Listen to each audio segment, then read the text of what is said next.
would you like now to apologize to the victims? If there is one thing that both major U.S. political parties agree on, it's that social media companies must change the way they operate.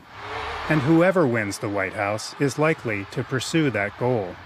If we don't have free speech, then we just don't have a free country. On his campaign website, Republican Donald Trump claims that the right to free speech, guaranteed under the First Amendment to the U.S. Constitution, is being infringed by some social media companies.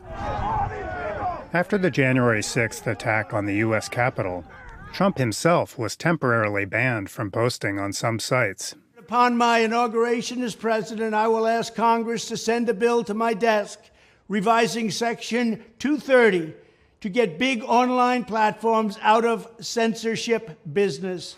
Section 230, a part of the 1996 Communications Decency Act, has been fundamental in establishing the Internet we know today, says Brandy Noneke, director of a University of California, Berkeley Tech Policy Lab. It actually empowers platforms to be able to moderate and remove content without a risk of liability. Now, we often hear that the First Amendment is being infringed upon by these platforms. However, the First Amendment only applies to government suppression of speech. The platforms themselves, they are private entities, and they're private entities that they themselves have First Amendment rights. Earlier attempts to revise Section 230 have faltered.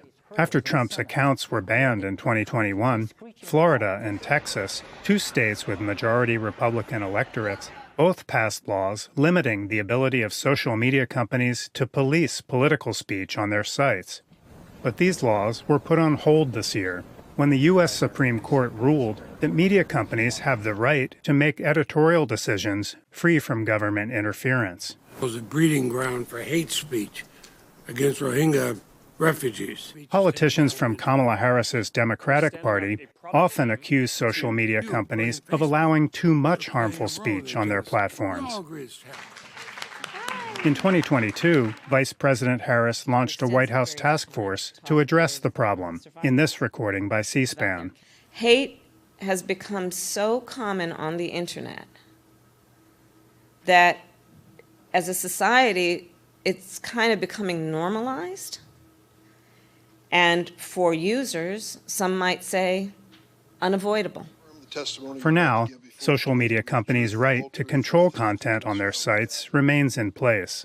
But for many politicians and citizens, this issue is far from resolved. Matt Dibble, VOA News, Oakland, California. But what I'm trying to say is, our users can